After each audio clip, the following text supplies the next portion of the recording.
Hello friends, कैसे हैं आप। आशा करता हूं आप बहुत अच्छे होंगे।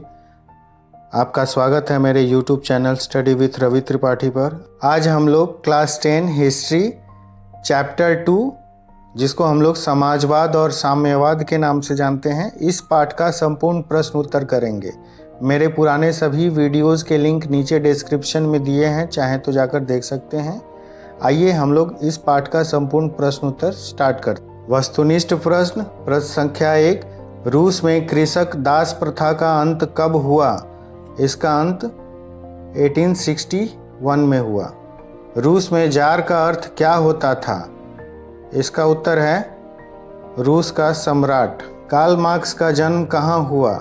इनका जन्म जर्मनी में हुआ। साम्यवादी शासन का पहला प्रयोग कहाँ हुआ। इसका पहला प्रयोग रूस में हुआ। यूटोपियन समाजवादी कौन नहीं था। Karl Marx. War and peace किसकी रचना है। लियो टॉल्स्टॉय की रचना है। बोल्शेविक क्रांति कब हुई। यह 1917 में हुई, नवंबर 1917। लाल सेना का गठन किसने किया था। ट्रॉट्स्की ने किया था। लेनिन की मृत्यु कब हुई। इनकी मृत्यु 1924 में हुई। ब्रेस्ट लिटोवस्क की संधि किन देशों के बीच हुआ था। इसका उत्तर है रूस और जर्मनी के बीच हुआ था। आइए रिक्त स्थानों की पूर्ति करें।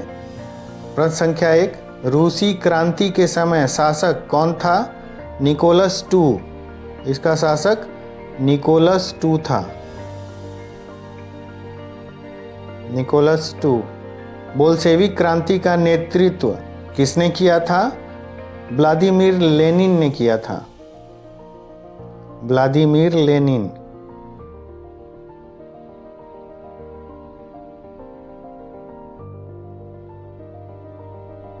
नई आर्थिक नीति कब लागू हुआ था। तो ये 1921 में लागू हुआ था। रॉबर्ट ओवेन कहाँ का निवासी था। यह ब्रिटेन का निवासी था।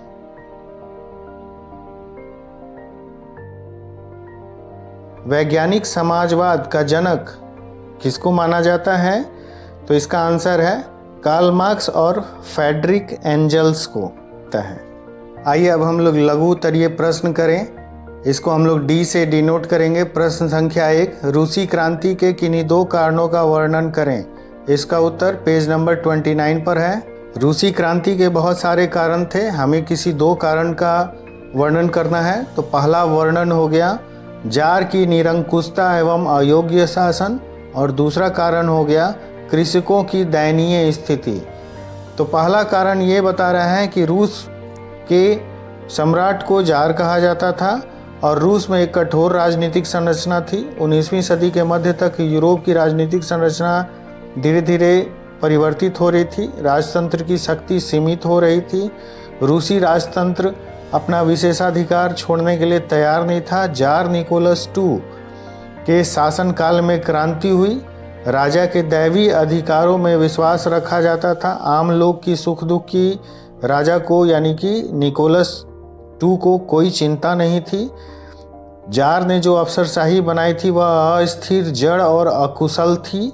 नियुक्ति का आधार योग्यता नहीं था। गलत सलाहकारों के कारण जार की स्वेच्छाचारिता बढ़ती गई। जनता की स्थिति बद से बदतर होती गई। दूसरा प्रमुख कारण है कृषकों की दयनीय स्थिति।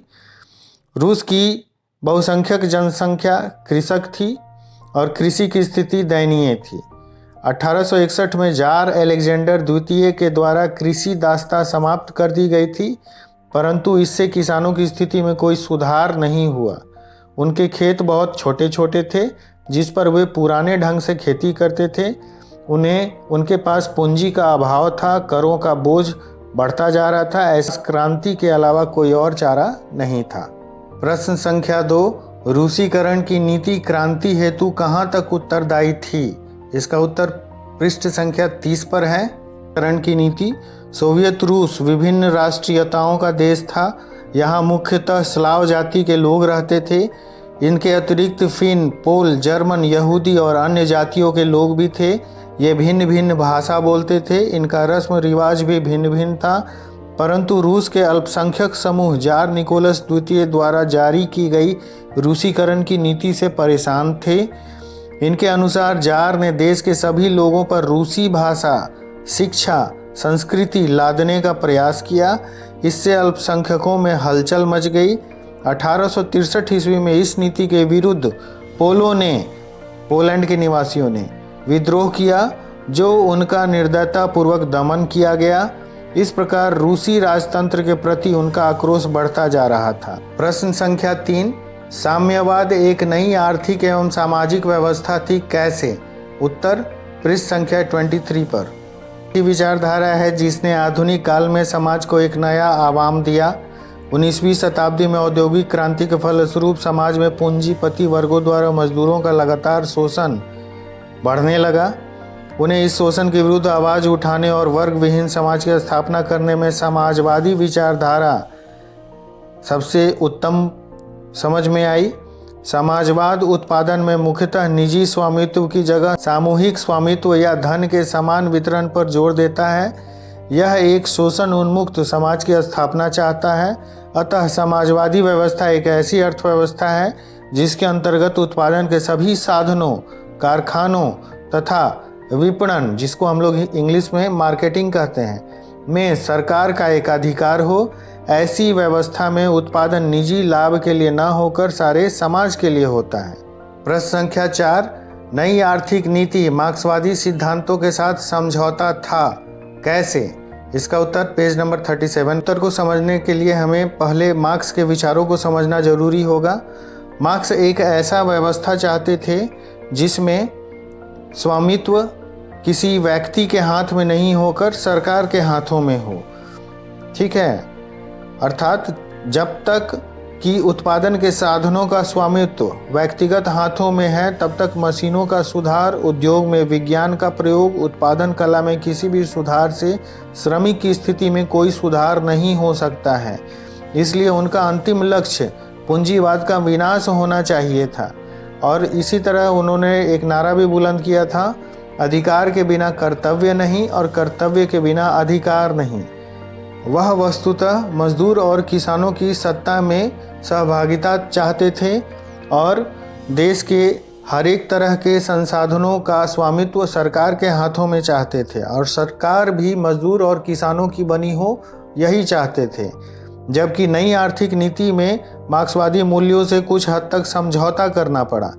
जैसे किसानों से अनाज ले लेना के स्थान पर एक निश्चित कर लगाया गया। व्यवहार में जमीन किसान की हो गई। 20 से कम कर्मचारी वाले उद्योगों को व्यक्तिगत रूप से चलाने का अधिकार मिल गया। उद्योगों का विकेंद्रीकरण कर दिया गया।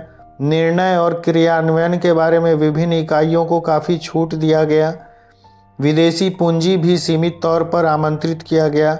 व्यक्तिगत संपत्ति और जीवन बीमा की राजकीय एजेंसी द्वारा शुरू किया गया। विभिन्न स्तर पर बैंक खोले गए। ट्रेड यूनियन की अनिवार्य सदस्यता समाप्त कर दी गई। और इस तरह से ये सभी पॉइंट्स हमें यह दिखाते हैं कि मार्क्सवादी मूल्यों के साथ कुछ हद तक समझौता करना पड़ा। प्रश्न संख्या 5, प्रथम विश्व युद्ध में रूस की पराजय क्रांति हेतु मार्ग प्रशस्त किया, कैसे? इसका उत्तर पेज नंबर 32 में है। कालिक कारण प्रथम विश्व युद्ध में रूस की पराजय। प्रथम विश्व युद्ध 1914 से 1918 ईस्वी तक चला। इस युद्ध में रूस की मित्र राष्ट्रों की ओर से शामिल हुआ। इस युद्ध में सम्मिलित होने का एकमात्र उद्देश्य था रूसी जनता आंतरिक असंतोष भूलकर बाहरी मामलों में उलझ जाए। परंतु इस युद्ध में चारों तरफ से रूसी सेनाओं की हार हो रही थी। न उनके पास अच्छे हथियार थे, न ही पर्याप्त भोजन की सुविधा थी। युद्ध के मध्य जार निकोलस II ने सेना का कमान अपने हाथों में ले लिया। परिणाम स्वरूप दरबार खाली हो गया और उसकी अनुपस्थिति में जरीना, जो कि जार निकोलस II की पत्नी और उसके तथाकथित गुरु रासपुतिन पादरी को षड्यंत्र करने का मौका मिल गया, जिस कारण राजतंत्र की प्रतिष्ठा और भी गिर गई। आइए अब हम लोग दीर्घ उत्तरीय प्रश्न करें। रूसी क्रांति के कारणों की विवेचना करें। इसका उत्तर पेज नंबर 29 से 32 में दिया हुआ है। यह रहा है इसका उत्तर। रूसी क्रांति के कुछ प्रमुख कारण थे। तो जैसा कि अभी हम लोगों ने देखा, पहला कारण था जार की निरंकुशता एवं अयोग्य शासन। दूसरा कारण है कृषकों की दयनीय स्थिति, जिसको अभी हम लोगों ने लघु उत्तरीय प्रश्न में देखा। थर्ड पॉइंट है मजदूरों की दयनीय स्थिति। रूस में मजदूरों की स्थिति काफ़ी दयनीय थी, उन्हें अधिक काम करना पड़ता था, मजदूरी कम मिलती थी, दुर्व्यवहार किया जाता था। मजदूर अपनी इस स्थिति से संतुष्ट नहीं थे। मजदूरों को किसी तरह का कोई राजनीतिक अधिकार भी नहीं था, वो अपने मांगों के समर्थन में हड़ताल भी नहीं कर सकते थे। अन्य कारण है औद्योगिकरण की समस्या। रूसी औद्योगिकरण पश्चिमी पूंजीवादी औद्योगिकरण से काफ़ी भिन्न था। यहाँ कुछ ही क्षेत्रों में महत्वपूर्ण उद्योगों का संकेंद्रण था। यहाँ राष्ट्रीय पूंजी का अभाव था, अतः उद्योगों के विकास के लिए विदेशी पूंजी पर निर्भरता बढ़ती चली गई। विदेशी पूंजीपति आर्थिक शोषण को बढ़ावा दे रहे थे, अतः चारों ओर असंतोष व्याप्त था। अगला कारण था रूसीकरण की नीति, जिसको अभी हम लोगों ने लघु उत्तरीय प्रश्न में समझा। कारण है विदेशी घटनाओं का प्रभाव, जिसमें पहला है क्रीमिया का युद्ध। रूस की क्रांति में विदेशी घटनाओं की भूमिका महत्वपूर्ण थी। उसमें क्रीमिया का युद्ध, जिसमें रूस की पराजय हुई, सुधारों का युग आरंभ हुआ। तत्पश्चात 1904 से 5 के बीच रूस जापान युद्ध हुआ, रूस की पहली क्रांति को जन्म दिया। फलतः प्रथम विश्व युद्ध में बोल्शेविक क्रांति का मार्ग प्रशस्त हुआ। इसी से जुड़ा हुआ पॉइंट है जापान से पराजय तथा 1905 की क्रांति। 1905 के ऐतिहासिक रूस जापान युद्ध में रूस बुरी तरह पराजित हुआ। इससे पूर्व निरंकुश जारशाही विभिन्न मोर्चों पर अपनी विफलताओं को रूसी जनता से छिपाती रही। पॉइंट नंबर 7, रूस में मार्क्सवाद का प्रभाव एवं बुद्धिजीवियों का योगदान।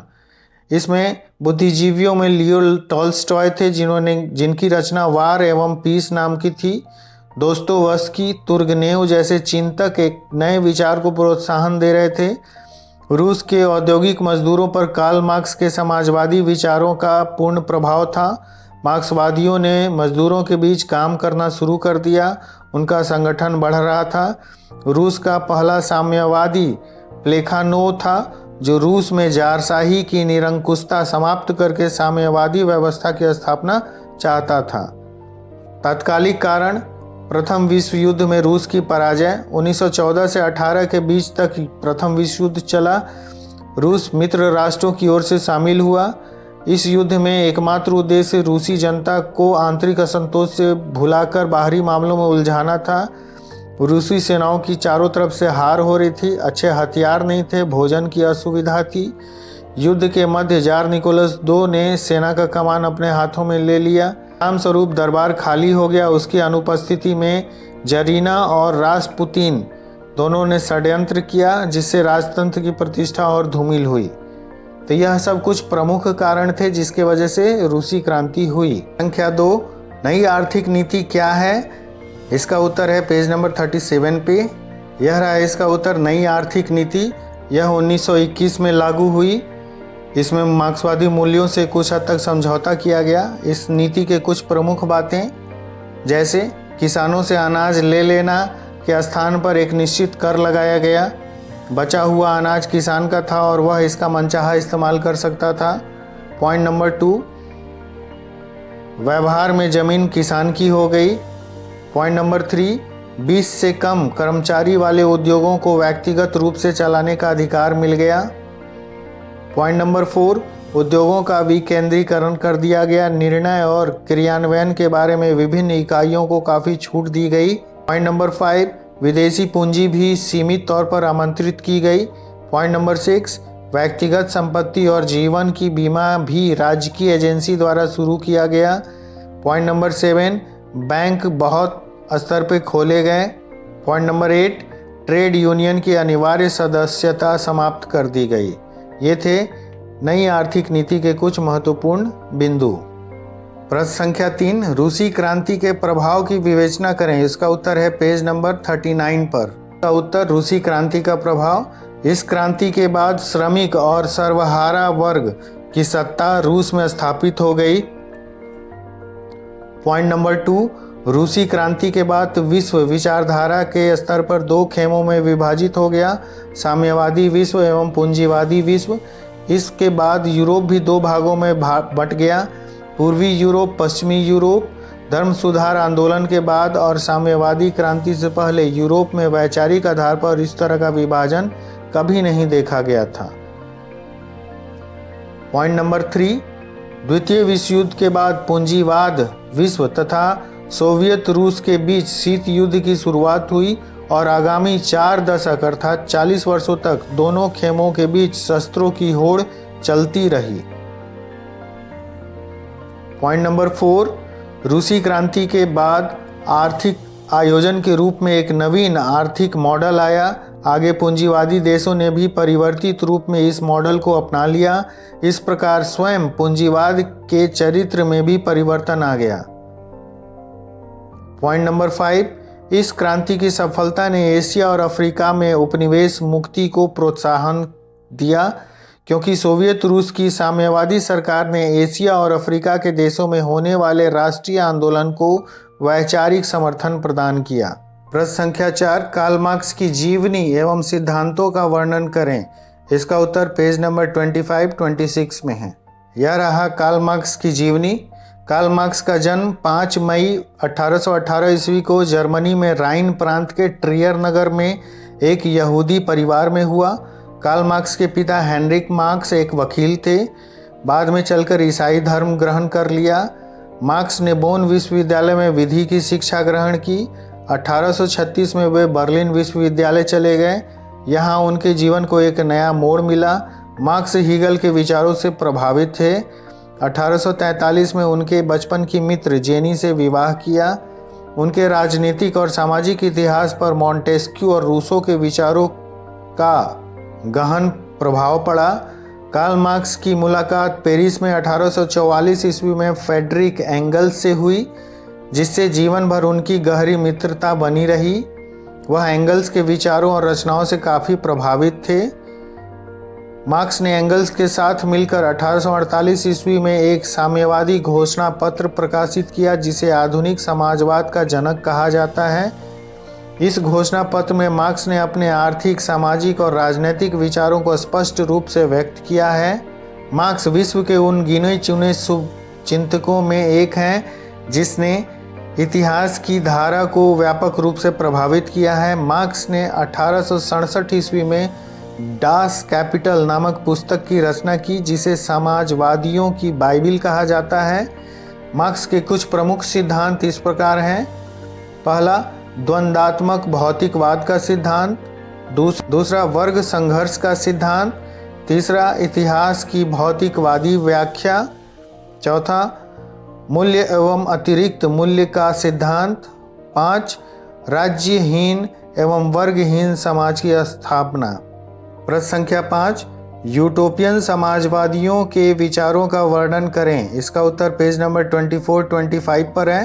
नेक्स्ट, यूटोपियन समाजवादी, इसमें फर्स्ट हैं एक फ्रांसीसी विचारक सेंट साइमन। उनका मानना था कि राज्य एवं समाज को इस ढंग से संगठित करना चाहिए कि लोग एक दूसरे का शोषण करने के बदले मिलजुल कर प्रकृति का दोहन करें।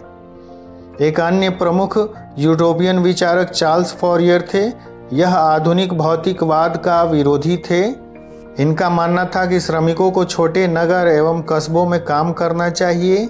उनसे किसानों के लिए एक फलांक्स बनाए जाने की योजना रखी। फ्रांसीसी यूटोपियन चिंतकों में एकमात्र व्यक्ति जिसने राजनीति में भी हिस्सा लिया लुई ब्लां थे। उनके सुधार कार्यक्रम अधिक व्यवहारिक थे। उनका मानना था कि आर्थिक सुधारों को प्रभावकारी बनाने के लिए पहले राजनीतिक सुधार जरूरी है। एक अन्य यूटोपियन फ्रांस से बाहर के चिंतक ब्रिटिश उद्योगपति रॉबर्ट ओवेन थे। उसने स्कॉटलैंड के न्यू लुनार्क नामक स्थान पर एक फैक्ट्री की स्थापना की। उनका मानना था कि संतुष्ट श्रमिक ही वास्तविक श्रमिक होते हैं। इस प्रकार से ये कुछ प्रमुख यूटोपियन समाजवादी चिंतक थे और उनके विचार। आइए अब हम लोग सुमेलित कर लें मैच। फर्स्ट, दास कैपिटल, इसका आंसर है कार्ल मार्क्स, 1867 में लिखा गया था। सेकंड, चेका का आंसर है गुप्त पुलिस संगठन। थर्ड, नई आर्थिक नीति, इसका आंसर है लेनिन ने दिया था। फोर्थ, कार्ल मार्क्स की मृत्यु कार्ल मार्क्स की मृत्यु 1883 में हुई थी। नेक्स्ट, स्टालिन की मृत्यु, इसकी मृत्यु 1953 में हुई थी। इस प्रकार आज हम लोगों ने हिस्ट्री क्लास 10 चैप्टर 2 का संपूर्ण प्रश्न उत्तर किया। आशा करता हूँ आपको आज का यह वीडियो पसंद आएगा। आपको आज का यह वीडियो पसंद आए तो प्लीज़ लाइक शेयर सब्सक्राइब ज़रूर कीजिएगा। अपने फ्रेंड्स को भी इस चैनल के बारे में ज़रूर बताइएगा। मिलते हैं बहुत जल्द नेक्स्ट वीडियो में, तब तक के लिए धन्यवाद।